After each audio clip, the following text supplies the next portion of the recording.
All right, let's review this re-race door hinge kit for Can-Am Maverick X3 Max 2017 to 2025. I actually have that 2025 model.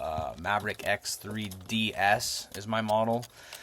So the directions do say that the advertisement says that this thing does come with directions. However, you just saw me unbox it.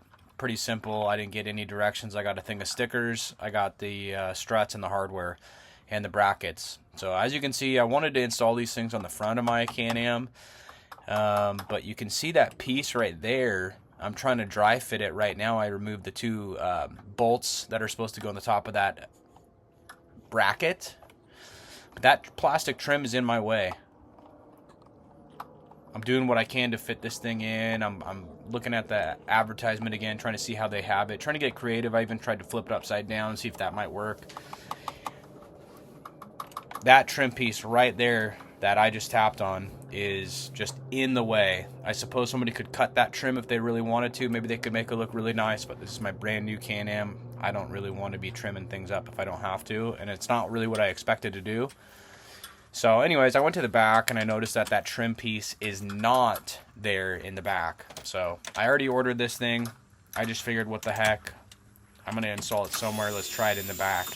And honestly, the back doors are a little bit smaller, a little bit less egress. And I mean, it's a really good upgrade for your Can-Am. If you're looking to, if you've ever ridden in these things, you'll know that if you've got a backpack in your hands, or like if you're just carrying a little kid or a baby, I mean, you open that door, it instantly wants to fall back down on you.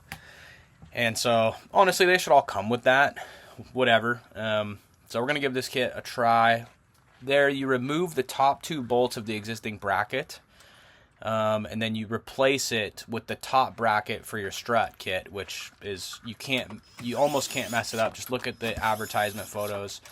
There is red thread locker there, and I don't have red, which red is supposed to be like the permanent heavy duty stuff. I've got blue, which I believe is like the mild. So I used what I had. That bolt up there is a 13 millimeter. So I just started by taking those two 13 millimeters off, throwing that top bracket on.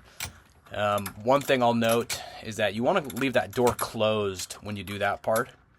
And there I'm checking to see how well that door opens and closes after I put that hinge back on. If you leave that door open and you try and put that hinge on, or that if you take that hinge on and off,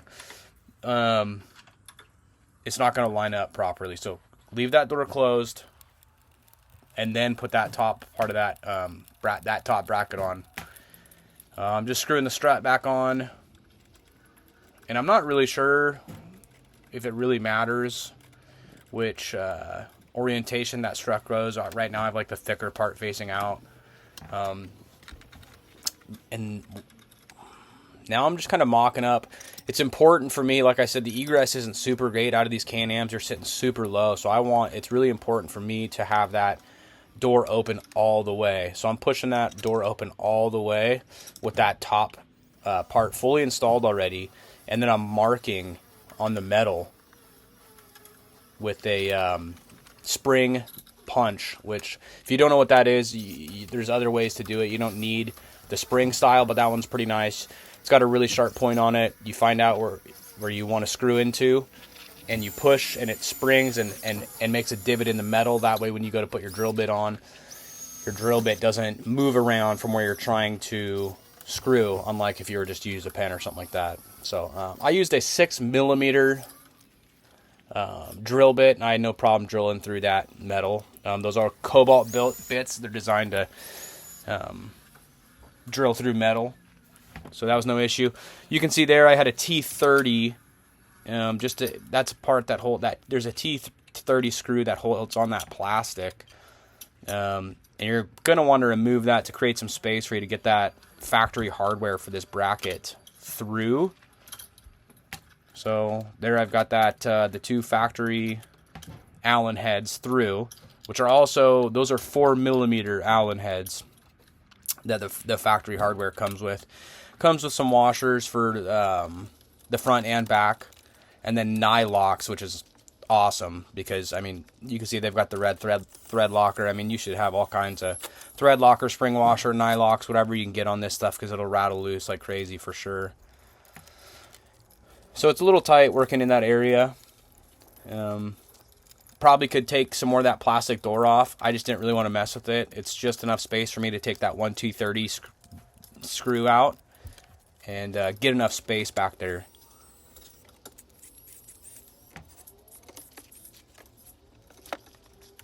So you can see there, I've kind of got it all snugged up. Now I'm going to show you something super important here. So I'm going to close this slowly. Watch that top hinge.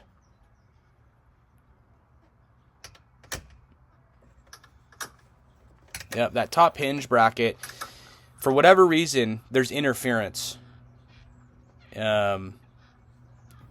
It's almost like there's just not enough travel that in that included strut for it to open all the way and to close all the way, because it pushes that bracket, that top bracket down and bends it, which is super frustrating.